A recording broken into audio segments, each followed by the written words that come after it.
All right, you're good to go.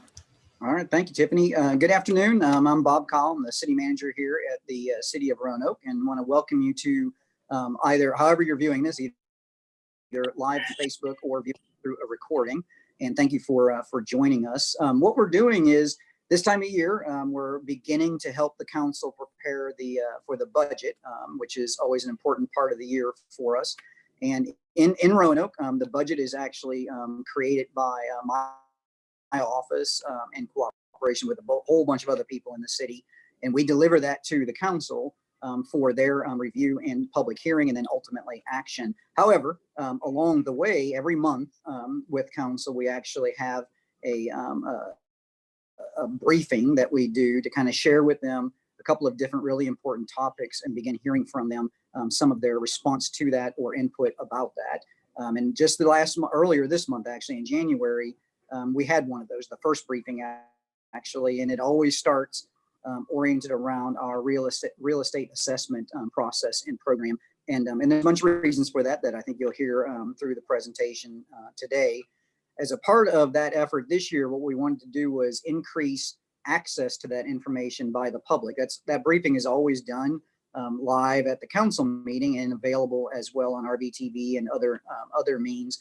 But we wanted to take it one step further and host these town halls. And so we'll be having one of these each month as we go through the briefings and covering what the council heard at the briefing that they received earlier in the month. And this is an opportunity for you to hear that information one additional time, maybe with a little bit different kind of flair to it, but also an opportunity for you to ask questions as we go forward on this. So again, I want to thank you for joining. I want to thank Susan and Amelia for being here as well. You'll hear from Susan here in just a moment. And I know they'll be give you great information and also be able to ask any questions that might arise. So with that, I'm gonna turn my camera off and actually hand it over to Susan, who's gonna lead you through the rest of the presentation. And then I'll come back at the very end again to kind of fill you in on what might be next in this series. So thank you. And Susan, if you wanna go ahead and take it. All right, that sounds great. Hello, everyone. My name is Susan Lauer. I'm the Director of Real Estate for the City of Roanoke. I've been with the city for 34 years, and I've been in this office for 34 years. So I think we have, inspected most of the properties in the city over those times. So Tiffany, if you'll go ahead and put up the PowerPoint. I think what I will do is just talk a little bit about the timeline of our assessment process. Our job is to project what we think the land book is going to look like for fiscal year 21-22. Now think about that a minute. Fiscal year 21 doesn't start till July, but it takes 6 months for us to get to that point. And I can't start with my timeline without mentioning my appraisers. We have a staff of 12 appraisers. They are 11 of them are state certified. So that is a license that even fee appraisers have, mortgage lending appraisers. We have the same license that those folks have. We have a strong code of ethics that we have to follow. So it is managed by the Department of Taxation and DPOR as well. So we are charged with appraising all the real property in the city of Roanoke on an annual basis. Some jurisdictions don't do annually. In the city, we do choose to that. Most large cities do annual assessments because you don't really know if such as this pandemic or a flooding or some kind of type of event, how it would affect values. And by doing annual assessments, that way we can be on top of it. So if you look at the screen here, I want to start with our process on how we get there. So here we are in January. The notices were mailed on January the 4th.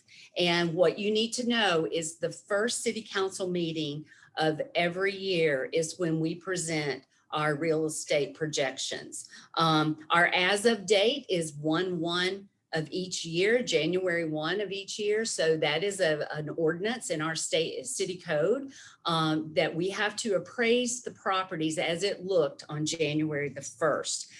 The month of February, that is when we start inspecting all of the properties that we handled in the appeals.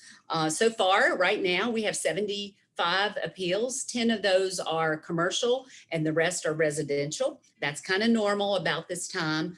And then the month of March, the Board of Equalization is sworn in by the judges.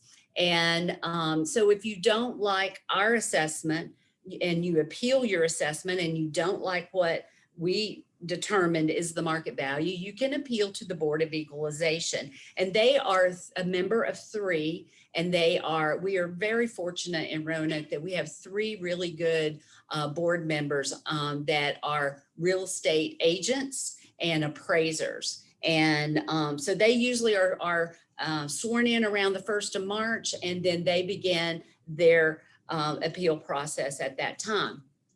Also in March, that's when our team starts reassessment. So believe it or not, upcoming in March, we'll be thinking about January 1, 2022. So we'll be out making field reviews. We inspect about 12,000 properties a year. The city has about 46,000 properties. So we inspect about 1/4 of the city each year. So we have the city on a 4-year cycle to where we will be inspecting sometime between every 4 years. And then on April 5th, that payment is due. That's your second installment. A lot of people get this confused because they think that we've sent out these new assessments and my first payment is April. But actually, April 5th is your second payment from last year's January 1st value. Then on June 30th, the board should be completed with all their appeals. And July 1, we began the new fiscal year. The land book is closed. And at that time, the October payment and the April 2022 is in place on your file down here at Roanoke City. October 5th will be the first payment due on this new value that we sent out on January the 4th. And then from October to December, our team is finalizing the reassessment. And sometime that first weekend in December, we post and certify the new values. And then our team is proofing them until we present it to City Council, usually sometime the first week in January. Okay, Tiffany, I'm ready for the next page. All right, this is an example that shows what our total increase is. The reassessment will change 2.08%. New construction is going to add 0.61% to that figure. And our total increase this year, we're projecting for fiscal year 22 is 2.69%. Now the graph below, that sort of breaks it up by property class. And you'll see that single family is about 4.5%. Now, does that mean that every single family property in the city goes up 4.5%? No, that is not. It is a average of everybody in the melting pot. That's what it came out to be. Multifamily and commercial remain stable at around, multifamily is about 1% and commercial is about 0.5%. And then there's your total at 2.69. The city, the real estate is about 30% of the city's revenue for the operating budget. So that's why real estate assessments are so important. Tiffany, I'm ready. All right, next slide. This is new construction and it's really neat. Our team really gets to see firsthand decisions that are made upstairs in the council chambers. And you can see this year new construction adds $48.6 million to the reassessment. If you kind of focus on the green line, that's the total both residential and commercial. The residential is the blue line and the commercial is the red line. So you can see that last year, we had a big increase in new construction. It was $111 million. We had so many projects that closed out. We had about 30 rehabs. We had a couple of nursing homes. The big one for residential, and that's why the big blue line was higher than most years, is because of the District View down 460, that new apartment complex. But we had a lot of members. One, the medical building on Colonial Avenue, Y'all remember the Ruby Tuesdays was torn down, and Chipotle and the dental center there at Valley View was there. So we had lots of new construction. One thing that has happened, and another reason that maybe we're a little bit lower this year than years past, is because the cost of new construction is up about 35%, and the lack of skilled labor. And then of course the pandemic did affect a lot of projects because people had to shut down their work. Tiffany? All right, the next two slides are going to be more geared to the residential sector. Now, folks need to know that we don't sit around and predict values. We actually have data. Our values are data driven by market transactions of property sales in the city. And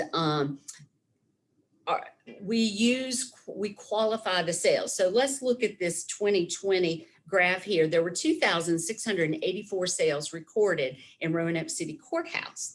Now, of those, 1,172 are qualified sales. And what we mean by that is they were valid sales. They were arm's length transaction between a willing buyer and a willing seller. And there was no distress. Like a distress sale or an unqualified sale would be like a divorce situation or an estate sale where the property had to be sold for whatever reason. It is a seller's market right now, and that pretty much is because the availability of the inventory of listings out there are really low right now, and it drives the sale price up, and the interest rates are the lowest that we've seen in some time. Tiffany? All right, the next slide is my favorite slide in the whole presentation because it really showed a big jump. This is the median sales price. So of those 1,172 sales, you can see in 2020, our median sale price was $165,000. Last year, it went up considerably at 150, but this year was a 15,000 jump. And you can see we've kind of hovered for the last few years between that 135 and 140 range. So this again is another indication that the prices are up. This is what people are paying for the properties out there in Roanoke City. And it is an indication that it is a seller's market as well. Tiffany? All right, so what would you need to know when you think about the reassessment in the city of Roanoke? I think I told you we have about 46,000 properties in the city, and we mailed out 30,000 notices this year. That means 66% of the parcels received a notice. We only mail notices to citizens that have a change in value. So if you didn't get a notice, it could be because your value didn't change. So we really like you to call our office and let us find out. We can certainly help you with that. But overall, the city's assessed value showed an overall increase of 4.5%. The multifamily went up about a 1%. That is way down from last year. Last year, multifamily was about 7%. And commercial properties were relatively flat at a 0.5%. So the total assessment is 2.69. So we are measured by the Department of Taxation, and we have a sales ratio where the Department of Taxation will come and look at our assessed values compared to all the transfers that happen in Roanoke City Courthouse. Our ratio is sitting strong at 93%. So that means of all those sales that take place, the assessments are about 93% of sale price. So we made an A on our report card. We like that number to be between 93 and 95%. So we feel good about the Department of Taxation. Okay, at this time, I'm going to ask Bob to come back, and he is going to tell you about the fiscal impact of this 2.69% increase in real estate assessments. Thank you, Susan. And I also want to mention, for those of you that are actually joining us live on Zoom, in a few moments, we'll be taking any questions that you might have and offering up answers. So if you want to go ahead and enter those questions in the Q&A section, we'll go ahead and start working our way through that. And thank you, Susan. And so, Susan's explained kind of the process that's used in the city in order to ensure that values that are assessed are as accurate as they can possibly be, and also explain a bit of what that means for you as an individual property owner. And so part of what I'm going to convey here on this slide is, what does that mean to the city? Why do we share this presentation to the city council each year? Obviously, one of the reasons we share it with them is, as she said, as Susan said, when a lot of mailings go out to folks about changes in their value, of course, the city council is likely to get questions as well as phone calls, emails, and those types of things. And so part of the reason for doing the presentation each year is to make certain that the council understands what it is that goes into this process. And it's also a means by which to hold the administration and the staff accountable, because all of those ethical standards and all of those other state standards that Susan just mentioned are a way that we hold ourselves accountable. But when we do the presentation and have to explain all of this information to the city council, it's an opportunity for them to hold us accountable for what we're showing for them. The other reason, and for the council, and the reason we share it with them is, as Susan just mentioned, a significant part of our operating budget comes from the revenues that are generated by taxation on property. We are a service business. We provide, obviously, law enforcement, fire protection. We provide street maintenance and snow plowing this weekend, and all of those kinds of things. And obviously, all of that is done with the dollars that are provided to us by you all through the taxes that are collected. And a significant part of that comes through those taxes on real estate. So the information that Susan has shared in terms of the change year over year, for us, what that means is that results, and that's what this slide shows, in a change from what was adopted in the FY21 budget of $90.7 million being received through those real estate taxes to what is projected for the upcoming budget of $92.8 million. So about $2.1 million difference year over year in revenue, so that we have available. Now, as I did with the council in the briefing, I'll do here as well. Let me put that in a little bit of context for you. So that $2.8 million or $2.1 million first is actually divided up between the city and the school division. So 40% of that money actually goes automatically by formula to the school to help fund our school operations. So if you take that 2.1 million and remove 40% from it, that's what we have left actually to apply to those services that I mentioned. Another way of comparing kind of the impact of that is, for every 1% pay increase for employees, it costs us about $1 million. So those are just two of the factors that kind of go into what this money means for us.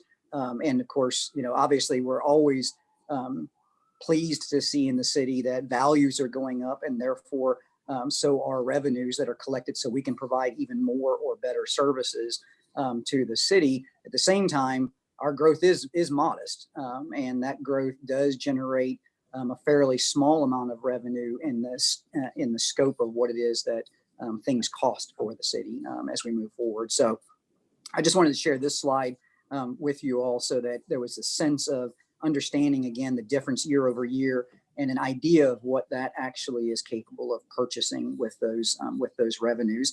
As good as Susan's team is, and they're really good, and they follow all of the requirements that are necessary, we know that there are at times errors made, errors of things that we just are not able to see, or things that we don't actually know. And so there is a process that has been established at the state level, and certainly reinforced at the city level, so that one can actually appeal what it is that has been determined in their assessment. And so I'm going to turn it back over to Susan so she can explain that to you, and then we'll turn to any questions that you all might have. All right, thank you, Bob. Tiffany, I'm ready for the next slide. All right, so what if you don't like your assessment that we sent you this January? There is a process to appeal, just like Bob said. And, I want you guys to understand that we are 11 appraisers, and there are 46,000 properties in the city. And, we, like he said, we do the best we can of getting it right, but we don't always. So if there's an error, if you feel like there is something not quite right with your assessment, please call us. And we have a slide at the end of this presentation where you'll be able to email me or call me, and we can talk about that. But one thing I would encourage everyone to do is check your information on our website.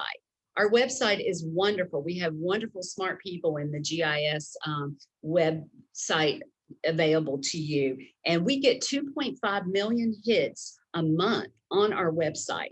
So I feel like if our data was grossly wrong, somebody would be letting us know. So please check your information, because if you have bad information, if we have bad information on your property, it could produce a bad appraisal.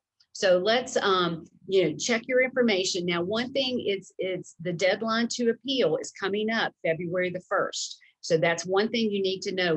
There's an appeal form online. If you go to roanoke.va.gov, you can choose departments, you can choose real estate valuation, and there's a button on the left-hand side that says appeals, and you can download and print that form right there and send it to us. Get it in by February the 1st. Now, if we will be inspecting them and sending you our decision sometime the first week of March, and if you don't like our decision, you can appeal to the Board of Equalization. We already talked about that. And the board has the final say on the real estate assessment and value. And then if you don't like what the board says, you can always file suit in the circuit court. Now, if you look down at the bottom, last year we had 184 appeals, and 30 of those folks went to the Board of Equalization. All right, Tiffany, I'm ready. We do have some really good tax relief programs. If you have a family member or a friend that you think might qualify for some tax relief, the Commissioner of Revenue's office handles the elderly tax freeze, the disability tax relief program, and the veterans tax relief program. Our office handles rehabs. A rehab is when you buy a piece of property, or you may own a piece of property that's in a derelict format, and you want to rehabilitate that to bring it back to life again. For commercial properties, you have to increase the value by 60%. And for residential, you have to increase the value by 40%. So a lot of folks are doing this. We have about 465 properties right now on this tax abatement program. We have a land use program for agricultural use. We have solar energy and energy efficient abatements as well. Okay, Tiffany. All right, we are at the end of the presentation, and I don't know if we have any questions, but I'll be happy to answer. And if no one did it, you can certainly send me an email or a telephone. And thank you, Susan. And and Amelia Merchant, who's the director of our management and budget, is also available if there are any questions. Again, you have the Q&A function that is available. And as Susan mentioned, you of course should always feel free that if you have any questions about this process or anything else to do really with your property and taxation, to reach out to Susan via that phone number or that email as well. I'm going to look at the chat box just to see, and don't see any at this point. So give it just a couple more seconds, and then if not, again, what the purpose of this really is a way in which we can again convey what is conveyed to the council at their monthly briefings, and do it in a different way, a different format. Make sure the information is out there for as many as are possible. Entertain any questions that might exist with those as well. And next month, so actually on Monday at the council meeting, so on February 1st at the council meeting, will be actually our second monthly briefing. And that briefing will continue to update the council on the performance of the FY21 budget. That's the budget we're in right now. And also starting to formulate the projections for the FY22 budget. That will be the budget that they'll be taking action on later in the spring or summer. That'll be a part of that briefing. The other portion of that briefing is to begin sharing with them the updated capital improvements program. So this is the portion of the budget where they dedicate funding for our larger investments, things like fire stations, parks, and those types of things. So that'll be the focus of the next briefing in front of council, and we'll do a virtual kind of town hall just like this around that same topic toward the end of the month on February, just as we did here. And I just saw a question pop up. Question was, will a copy of the PowerPoint of the presentation be available after this meeting? And yes, we can certainly make Susan's PowerPoint presentation available out on the city's website, and we can put that information to accompany as we post this video where someone can make access to that to get that as well. So yes, thank you. All right, with not seeing any other questions, again, I will thank you for joining us, whether it was on Facebook Live or whether you're a part of our Zoom audience. And again, I want to thank Susan for the work that she does and her team. They do a great job for us. And certainly want to thank Amelia, who oversees the whole part of the operation as well. So thank you. And Tiffany, as always, thank you for shepherding us through this process. And as mentioned, this video will be posted so folks can join in on it at their own time. And we will see you again for something very similar to this toward the end of the month on February, focused around our capital improvement program. Thank you all. Thank you. Bye-bye, everybody.